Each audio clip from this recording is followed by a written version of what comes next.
Hey Tao, didn't you already upload this video? Yes, but that was an April Fool's joke. But this is a serious video, and in this serious video, we'll talk about if PONOS seriously forgot about Base Destroyer. I'll go over every instance of Base Destroyer and how they're implemented, judging to see if Base Destroyer is really necessary. Just as a brief overview, Base Destroyer is an ability that debuted in 2013 in the Japanese version and 2015 in the global version. What do you mean this ability is over 10 years old? Base Destroyer's gimmick is that it simply deals 4 times damage to enemy bases. As of version 14.3, there's really only one unit and a handful of enemies that have this ability.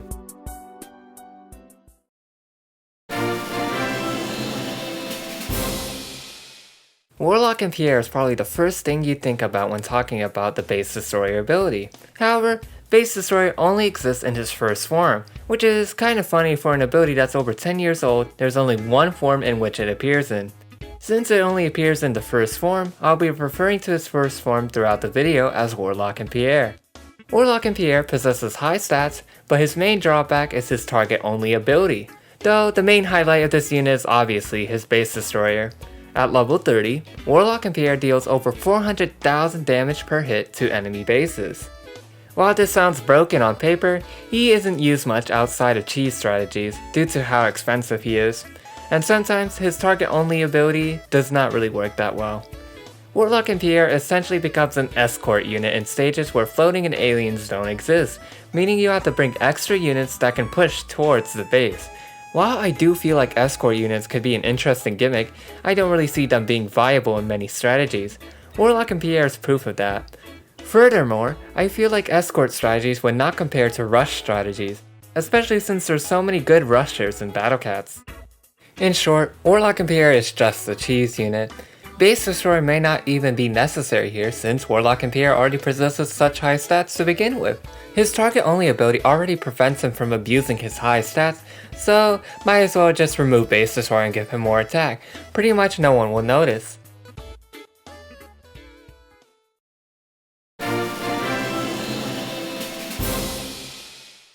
Okay, there was one other unit with Base Destroyer, and that's Honda. Tadakatsu.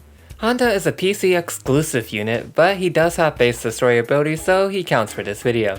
Honda Tadakatsu is an LD unit that is resistant to cats and black enemies. Honda has 600 standing range, 850 pierce, and 450 blind spots. His only other ability that is not Base Destroyer is knockback immunity. Other relevant stats is that he has 1 knockback count. He might as well be labeled as the worst LD Uber ever since his kit is super undesirable. A tank with a huge blind spot and no way to reposition due to having 1 knockback count and knockback immunity. Honda is essentially a sitting duck if anything enters his blind spot without proper support. If it's not obvious, Honda is meant to be a powerhouse only when he could start sniping the base.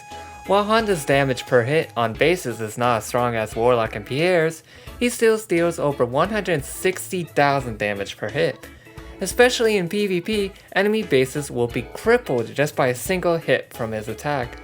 I doubt that Honda was ever viable in PvP due to how Honda is just a one-trick pony or a deer, whatever Honda is. Base Destroyer is necessary for Honda since that's just his entire gimmick. Additionally, I don't think the game would be ready for an LD unit that has 16,000 DPS on regular enemies if his Base Destroyer was substituted for more attack.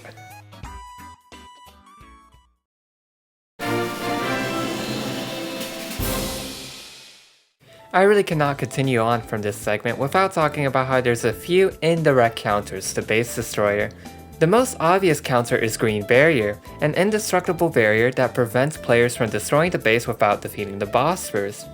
The second counter, so far, is Surge bases and Shockwave bases.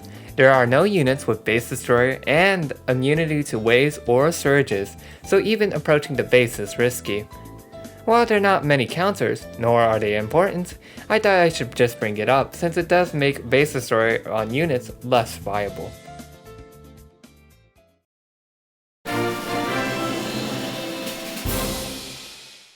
There's actually a few different types of Base Destroyers here, so let's go over some of the more common ones first, in no particular order.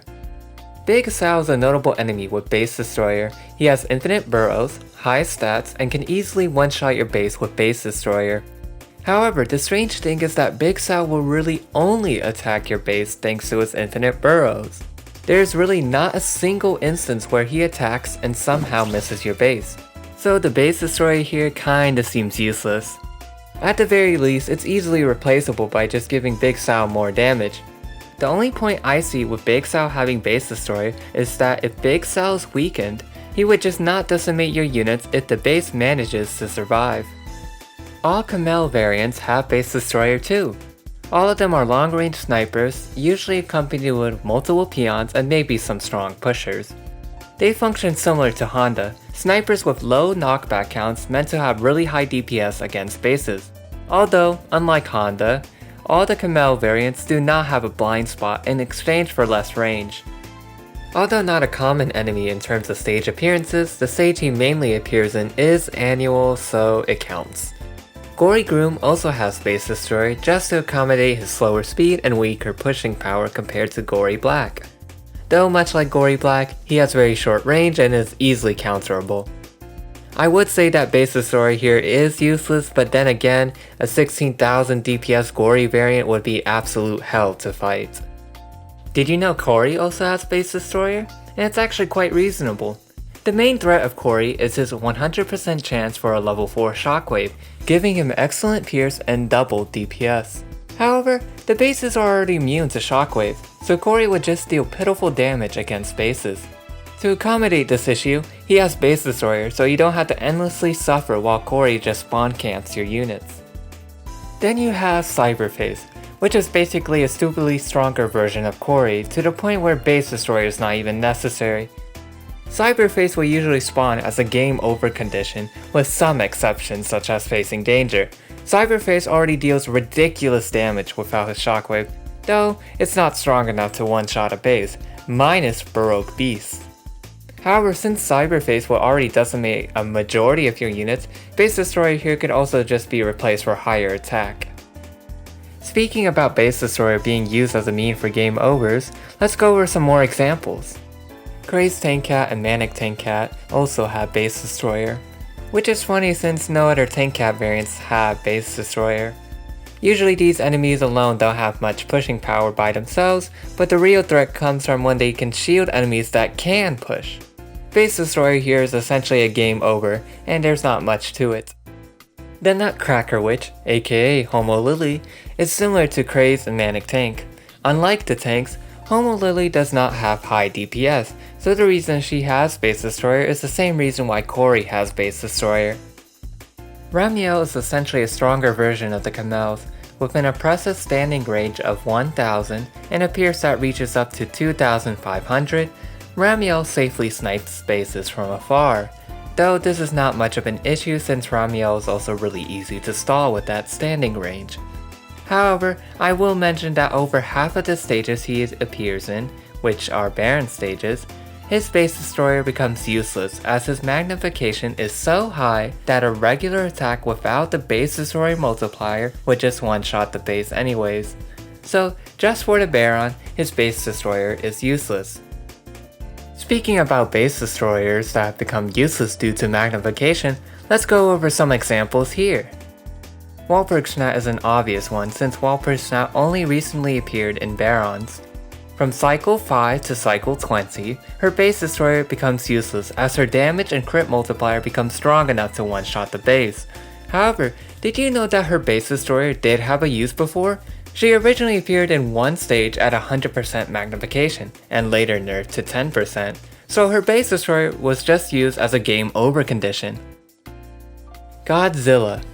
Yeah, there's not a lot to say on this one.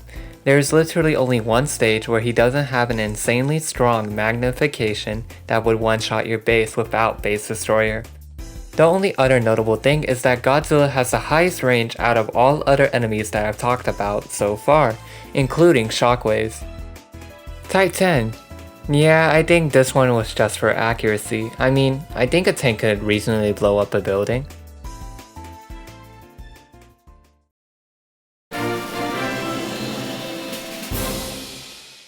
So did PONOS seriously forget about Base Destroyer? It's hard to say since Godzilla is the most recent addition, but Base Destroyer quickly becomes useless due to high magnification. Then you also have the Walpurgis Baron, where it's a similar scenario despite how Walpurgis Base Destroyer was relevant at one point. I think it's better to answer this question just with the fact that Base Destroyer is hard to balance. You may have noticed that some of my suggestions that advocate for higher attack stats are followed up by concerns about being too strong. Balancing is the simple reason why I'm not confident in my own suggestions. Generally speaking, Base Destroyer is reserved to make enemies a major threat if they manage to push without having insane stats. Warlock and Pierre cheese strategies are also proof that Base Destroyer as an ability is just hard to incorporate into regular units. So PONOS probably has not forgotten about Base Destroyer, but maybe on another April Fool's, Base Destroyer will become relevant again. As always, thanks for watching.